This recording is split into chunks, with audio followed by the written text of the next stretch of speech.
I begin a new commentary in this issue. It is the history of the relationship between Japan and Korea. What is the relationship between your country and its neighbor? Are they on good terms? Most of the time, neighboring countries have an important relationship but do not get along very well. Such is the case with Japan and Korea. 100 years ago, Japan annexed Korea, and the former president even said that we would still resent it after 1,000 years. Even today, there are still many lingering issues between Japan and Korea. I think that is a major problem with the education that Korea has provided up to now. I would like to explain the history of relations between Japan and Korea from ancient times to the present. This is only a reference from the Japanese point of view, and I am sure that people in Korea will have a different point of view. I would appreciate your comments. In this article, I will explain the history of ancient Japan and Korea. First, let's talk about language. Japanese and Korean are very similar. Grammatically, I would say they are almost identical. It is said that if a Japanese learns a Korean word, he can basically speak Korean. Linguistically, these two languages belong to a language called Altaic. One theory suggests that ancient Japanese-speaking peoples existed in Korea, and that ancient Korean-speaking peoples in Manchuria and northern Korea migrated southward and were replaced by ancient Japanese-speaking peoples. The theory suggests that the people who fled Korea to Japan at this time may have been the Yayai people of Japan. The Japanese have two distinct lineages, the Yayai, who are believed to have come from the continent, and the Jomon, who have lived in Japan since ancient times. The Yayai are similar to Koreans and have thin body hair. In contrast, the Jomon are characterized by relatively thick body hair. This is a theory that I personally find easy to accept, but its truth is still unknown. It is believed that exchange between the Japanese and Koreans began about 7,000 years ago, during the Jomon period. Jomon pottery unique to Japan has been found in southern Korea, and pottery unique to Korea has also been found in Iki and Tsushima, Japan. They are said to have crossed the Tsushima Straits in a log boat. They must have risked their lives to cross the strait. From the latter half of the Yayai period, exchange with Korea began in earnest. Korea, strongly influenced by the advanced civilization of China, produced bronze and ironware. Japanese authorities went to Korea in search of these state-of-the-art tools. In this way, Korea was a window for absorbing advanced civilizations. When Japan was in the Kofun period, Korea was divided into three warring states, Koguryo, Baekje, and Shilla. This is the so-called Three Kingdoms period. At this time, Japan was in the period of the confirmed existence of the Yamato royalty, which led to the present-day emperor, and had a strong influence on Korea. It is believed that there was a Japanese ruling body or a country with strong Japanese influence in the southern part of Korea, located in an area called Namana. In fact, a unique Japanese tomb type, the interior-posterior circle tomb, has been found in the region, suggesting the presence of a ruler from Japan. In addition, the Guangaido Monument, a stone monument found in Jilin Province, China, honoring the achievements of the 19th king of the Koguryo Kingdom, describes how the king of Koguryo repulsed the Japanese army that had responded to Baekje's request. Even today, Korean academic circles do not recognize that Japan sent troops into Korea to fight against Koguryo. On the contrary, the prevailing theory is that Koguryo crossed the sea and repulsed Japan. However, no historical evidence has been found to support the theory that Koguryo invaded Japan.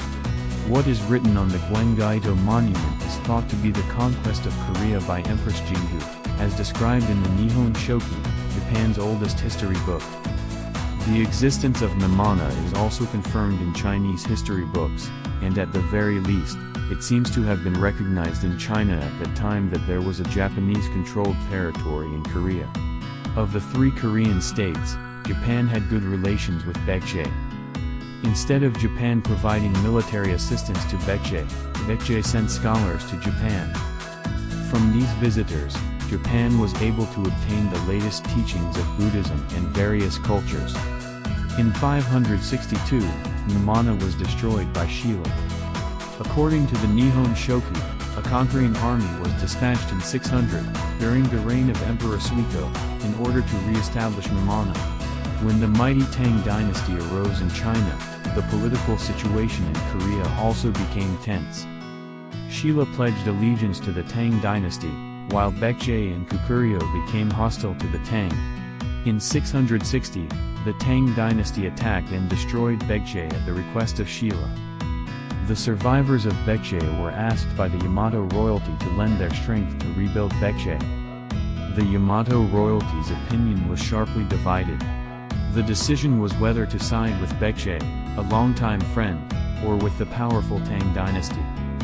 Emperor Tenchi, who was a powerful man and initiated the Taika Reformation, decided to lend his power to Baekje. Japan dispatched troops to Korea to fight against the combined forces of Tang and Shila. This was the Battle of Hakamura-Gong. The result was a crushing defeat for Japan and Baekje. There was no way that China, which had survived a major war and established the Tang dynasty, and Japan, whose civilization was still undeveloped, could have won the war. The Tang dynasty also destroyed Kukuriyo, and as a result of further battles between the Tang dynasty and Shila, Shila unified Korea. Japan received many people from Baekje and Kukuriyo. They were given land and called it Koryo-gun, a name that still exists today. These Korean survivors contributed greatly to the development of Japanese civilization. What was the relationship between Shila and Japan? It seems that Shila paid tribute to the Tang dynasty as well as to Japan. Shila, which had unified Korea after driving out the Tang forces, probably did not want to start an unnecessary firestorm.